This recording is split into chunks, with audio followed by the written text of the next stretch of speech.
पत्नी को आते देखा वह खुशी से झूम उठा।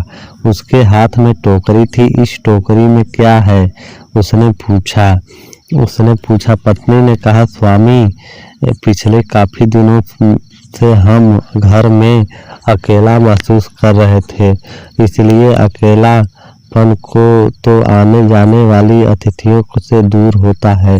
सोचो क्या है हमारे पास, हम उन्हें खिलाएंगे क्या? वो पत्नी चुप रही। वह सोचने लगा, काश चाल का केक होता और मित्रों साथ बैठा गर्म गर्म चाय की चुस्कियां ले रहे होते, पर कोई छोटी सी तस्वीर भी मुझसे नहीं खरीदता। पत्नी बोली, सुनो, मैं रात में चूहों के डर से सो नहीं पाती, इसलिए। चित्रकार ने हंसते हुए कहा, चूहे हम जैसे गरीबों के घर आकर क्या खाएंगे? क्या तुम खाने के लिए कुछ भी नहीं लाई हो? हाँ, मैं कुछ नहीं लाई हूँ। क्या तुम बिल्ली से लड़ाई लाई हो? हाँ। चित्रकार चीखते हुए बोला, यहाँ भूख से जान निकल रही है और तुम उठा लाई बिल्ली, यह हमारी नींद हराम कर देगी। पर कुछ बिल्लियाँ सचमुच बहुत अच्छी होती हैं। याद है एक बार एक बच्चे ने उजाड़ मंदिर की दीवारों पर बिल्लियों के चित्र बनाए थे, फिर बगल वाली कोठरी में सोने चला गया था। सुबह उसने वहां एक चूहे को मरा देखा। बताओ, उसे चूहे को किसने मारा? लोगों का कहना है कि उसकी बनाई चित्र बिल्ली ने। जानते हो, तभी तो वह नन्हा चित्रकार तुम्हारी की तरह महान चित्रकार बन गया था। कहते हुए उसकी आंखें सजल हो उठी। चित्रकार का सारा क्रोध दूर हो गया। तुम नाराज न हो, तुम्हारी बिल्ली अब कुछ खाना नहीं चाहती है। घर में कुछ है तो उसे खाने को दे दो। पत्नी ने टोकरी खोली, उसमें से एक बिल्ली निकली। वह उछल कूद करने लगी। चित्रकार ने ध्यान से बिल्ली को देखा। उसने कहा, वो 3 रंग की बिल्ली, ऐसी बिल्ली तो सचमुच बड़ी भाग्यवान होती है। बिल्ली उठी और चित्रकार के पास आकर बैठ गई। उसने सिर पर हाथ फेरते हुए चित्रकार ने कहा, अब इसका एक प्यारा सा नाम भी तो होना चाहिए। तभी उसे लगा कि रसोई में कुछ उबल सा रहा है। उसने कहा, आश्चर्य, यह तो चावलों से भी अच्छी खुशबू है, पर रसोई में है कौन है? पत्नी ने कहा, इस बिल्ली का नाम सौभाग्या होना चाहिए। सौभाग्या अच्छा नाम है। बिल्ली को रसोई घर में ले जाओ। यह सुनते ही बिल्ली के साथ रसोई की ओर चल पड़ी। अगले दिन चित्रकार ने बिल्ली को गद्दे पर गेंद की तरह गोल होकर सोते देखा। उसकी आवाज सुनते ही बिल्ली झटपट उठ बैठी। भूख से उसकी मूंछों पर बाल ऊपर नीचे हो रहे थे। उसकी आंखें चोरी छिपे भोजन को देख रही थी। पत्नी ने चित्रकार के सामने सूप का प्याला रखा तो बिल्ली दूसरी ओर ताकने लगी। चित्रकार धीरे धीरे सूप पीता रहा, पर बिल्ली का मुंह दीवार की ओर ही रहा। उसने भूलकर भी सूप पीते चित्रकार को ललचाई दे निगाहों से नहीं देखा। सुनो, सौभाग्य के लिए भी कुछ ले आओ, बेचारी भूखी होगी, चित्रकार ने पत्नी से कहा। थोड़ी देर बाद बिल्ली के लिए भोजन आया। चित्रकार की आवाज सुन बिल्ली ने धीरे से उसकी मुंह मोड़ा, फिर उसके पास जाकर बैठ गई। भूख होने पर भी उसने इस करीने से खाना खाया कि न तो हो उसका मुंह गंदा हुआ और न फर्श कुछ अलग गिरा। उसने आधे चावल अगले दिन के लिए बचा लिए। वह अपने मालिक पर इससे ज्यादा भार नहीं डालना चाहती थी। इसी प्रकार दिन बीत गए रहे थे। चित्रकार बनाने में व्यस्त रहता। पत्नी बाजार से खाने पीने का सामान जुटाने या घर के फटे पुराने कपड़े सीने में लगी रहती थी। बिल्ली दोनों को काम करते देखती और पर स्वयं कुछ सहायता न कर पाती थी। चुपचाप धूप में बैठी रहती, कम से कम भोजन खाती। वह सिर नीचा किए घंटों महात्मा बुद्ध की मूर्ति के सामने बैठती, लगता कि प्रार्थना कर रही है। बिल्ली को ऐसा करते देख पत्नी चित्रकार से कहती, सौभाग्या महात्मा बुद्ध की पूजा कर रही है। अरे नहीं, यह तो चिड़िया पकड़ने की ताक में बैठी है। क्या तुम बिल्ली से ऐसे काम की भी आशा करती हो? एक दिन बिल्ली ने एक चिड़िया को पकड़ लिया। बेचारी चिड़िया बिल्ली के पंजों में दबी थी। तुरंत बिल्ली ने अपना एक पंजा उठाया, फिर दूसरा भी उठा लिया। चिड़िया फुर से उड़ गई। चित्रकार यह सब देख रहा था। अरे, यह बिल्ली तो बहुत दयालु निकली, उसने सोचा। चित्रकार की आंखें पश्चाताप से गीली हो उठी। इतने में उसकी पत्नी हाँफती हुई आई और बोली, स्वामी, मंदिर के प्रमुख संत उधर कमरे में बैठे हैं, वह आपसे मिलना चाहते हैं। उसने अपने कानों पर विश्वास नहीं हो रहा था। पत्नी ने कहा, जल्दी करो, गुलदस्ता बेचकर बाजार से खाने पीने का सामान ले आओ। फिर पत्नी गुलदस्ता उसे थमा दिया। चित्रकार बाजार से तुरंत खाने पीने का सामान ले आया। चित्रकार कमरे में पहुंचा। वह संत ध्यान में बैठे थे। चित्रकार चुपके से उनके चरणों के पास जाकर बैठ गया। कुछ देर बाद संत ने आंखें खोली तो उन्होंने चित्रकार से कहा, हम अपने मंदिर के लिए बुद्ध के अंतिम समय का चित्र तुमसे बनवाना चाहते हैं। चित्रकार के चुनाव के लिए सभी चित्रकारों के नामों की पर्चियां बनाई थी, उन्हें बड़े कमरे में रख दिया था। सुबह देखा कि तुम्हारे नाम की पर्ची के अलावा सभी पर्चियां उड़ गई थी। इसमें हमें भगवान बुद्ध की इच्छा का पता लग गया है। हमें तुम्हारे घर के बारे में सब पता है। चित्र हाथ हाथ बिकेंगे और तुम माला माल हो जाओगे। कहते हुए संत ने महात्मा बुद्ध के कई चित्र उसके सामने रख दिए। फिर वह चले गए।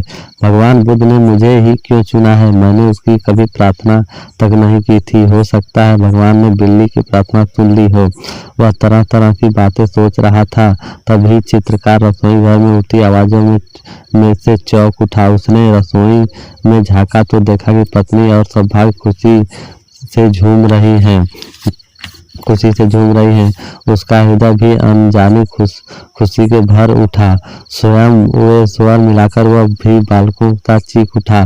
वह रसोई घर में पहुंचा और हंसते हंसते उसने दोनों को अपनी भुजाओं में भर लिया। आज रसोई घर में 3 नई उमंग की भरी आवाजें चहक रही थी। सेम की फलियां।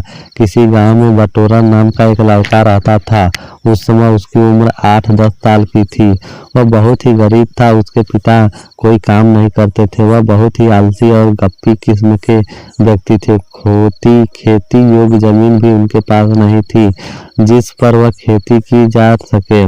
बटोरन का असली नाम बटोही था। माँ पिता के बड़े प्यार से उसका नाम बटोही रखा था, लेकिन माँ पिता की लापरवाही से बनी उसकी आदतों से ने उसे बटोही से बटोरन बना दिया।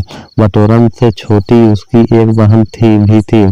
भूख लगने पर बटोरन जब भी माँ से कुछ खाने को मांगता, उसकी माँ कहती, मैं कहाँ लाऊं, तेरे पिता कुछ कमाते नहीं, घर में खाने को कहाँ आएगा, जा दूसरों के यहाँ से मांगकर खा और इसको भी साथ ले जा। बटोरन अपने घर की हालत तथा माँ की बातों से बहुत दुखी रहता।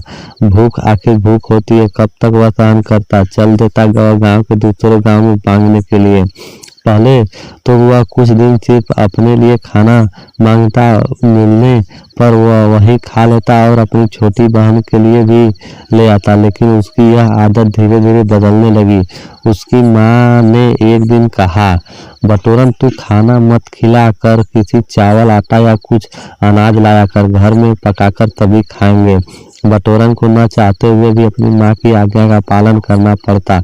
अब उसे एक कई घरों में जाना पड़ता, तब जाकर कहीं उसे चावल व आटा मिलता। वह सुबह घर से निकलता और दिन भर गांव में भटकता रहता। गांव में स्कूल में उम्र के बच्चों को पढ़ते देख उसके मन में पढ़ने की इच्छा होती, लेकिन उसके पास तो पढ़ने लिखने के लिए कुछ नहीं था। खाने के लिए तो कुछ था ही नहीं। पढ़ाई का खर्च कौन उठाता। कई बार बटोरन दूर पेड़ के नीचे बैठकर स्कूल में पढ़ते बच्चों को देख करता। उसे अगर कोई देख लेता तो सभी बच्चे उसे पकड़ने दौड़ते। पकड़कर फिर उसे टांग लेते। जय कन्हैया लाल की, हाथी घोड़ा पालकी कहकर कुछ देर झुलाते, फिर कहीं जाकर पटक देते। सब उसका मजाक बनाते।